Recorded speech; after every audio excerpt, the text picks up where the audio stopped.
Henry and Gordon were lonely when Thomas left the yard to run his branch line. They missed him very much. They had more work to do and had to fetch their own coaches. They didn't like that. James grumbled too. "We get no rest, we get no rest," they all complained. But the coaches only laughed. "You're lazy and slack, you're lazy and slack," they answered.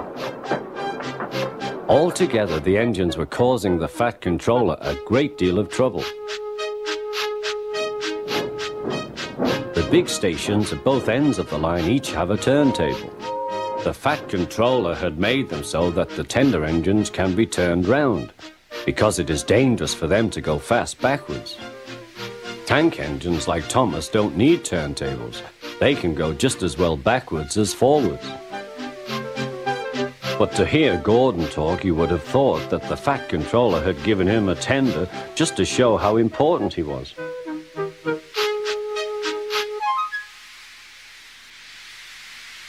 "You don't understand, little Thomas. We tender engines have a position to keep up. It doesn't matter where you go, but we are important. And for the Fat Controller to make us shunt trucks, fetch coaches, and go on some of those dirty sidings, it's not the proper thing." Thomas chuckled and went off with Annie and Clarabelle. "Disgraceful," Gordon hissed as he ran backwards to the turntable. The turntable was in a windy place close to the sea, and if he was not on it just right, he put it out of balance and made it difficult to turn. Today, Gordon was in a bad temper, and the wind was blowing fiercely. His driver tried to make him stop in the right place, but Gordon wasn't trying. The fireman tried to turn the handle, but Gordon's weight and the strong wind prevented him. "It's no good," they said at last. "Your tender upsets the balance. If you were a nice tank engine, you'd be all right. Now you'll have to pull the next train backwards." "Look," called some boys, "there's a new tank engine." "Oh, it's only Gordon back to front." "Hello," called Thomas, "playing tank engines? Sensible engine. Take my advice, scrap your tender and have a nice bunker." Gordon said nothing.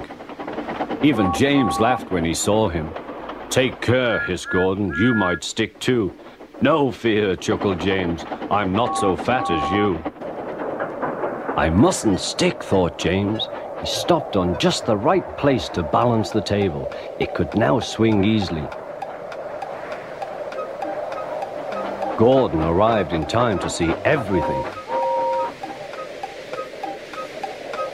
James turned much too easily. The wind puffed him round like a top. He couldn't stop.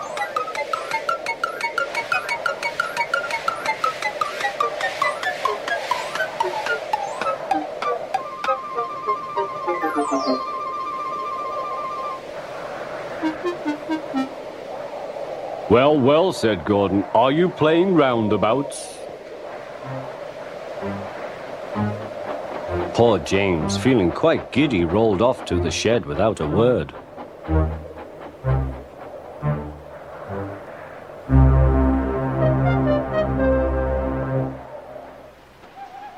That night, the three engines had an indignation meeting. "It's shameful to treat tender engines like this. Gordon has to go backwards and people think he's a tank engine. James spins round like a top and everyone laughs at us. And to add to that, the Fat Controller makes us all shunt in dirty sidings. Blech!" "Listen," said Gordon. He whispered something to the others. "We'll do it tomorrow. The Fat Controller will look silly. The engines have decided to go on strike."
fat controller sat in his office listening to the noise outside.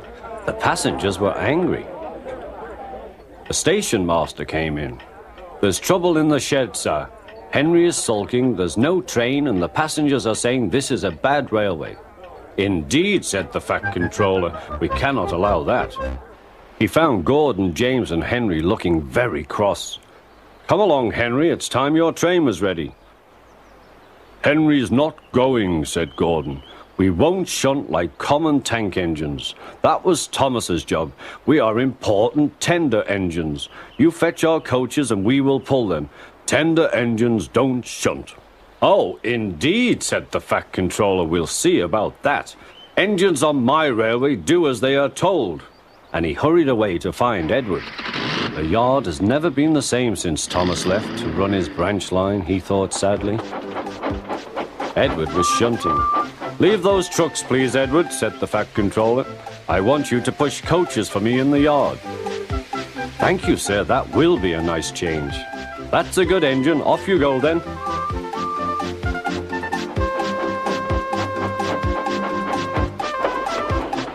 So Edward found coaches for the 3 engines, and that day the trains ran as usual.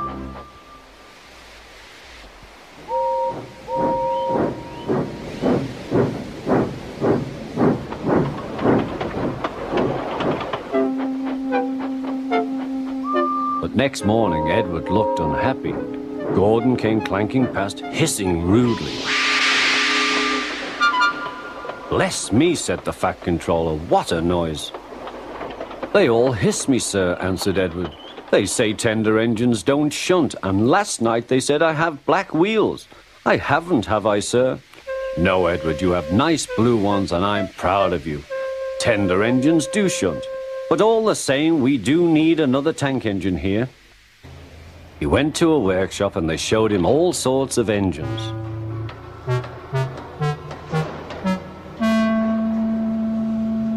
At last he saw a smart little green engine with 4 wheels. "That's the one," he thought. "If I choose you, will you work hard?" "Oh, sir, yes, sir." "That's a good engine. I'll call you Percy." "Yes, sir, thank you, sir," said Percy, and the fat controller brought him back to the yard. "Edward," he called, "here's Percy. Will you show him everything?" Percy soon learned what he had to do, and they had a happy afternoon.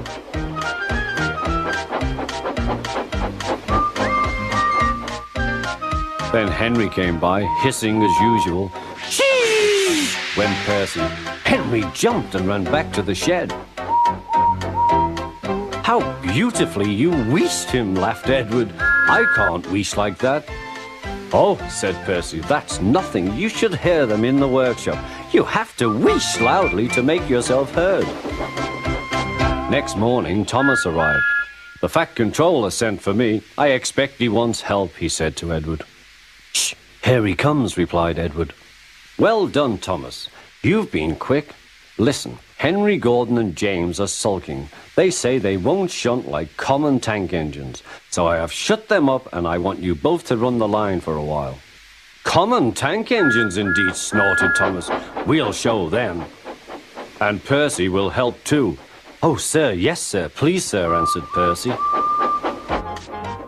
Edward and Thomas worked the main line, greeting each other as they passed by. Percy puffed along the branch line.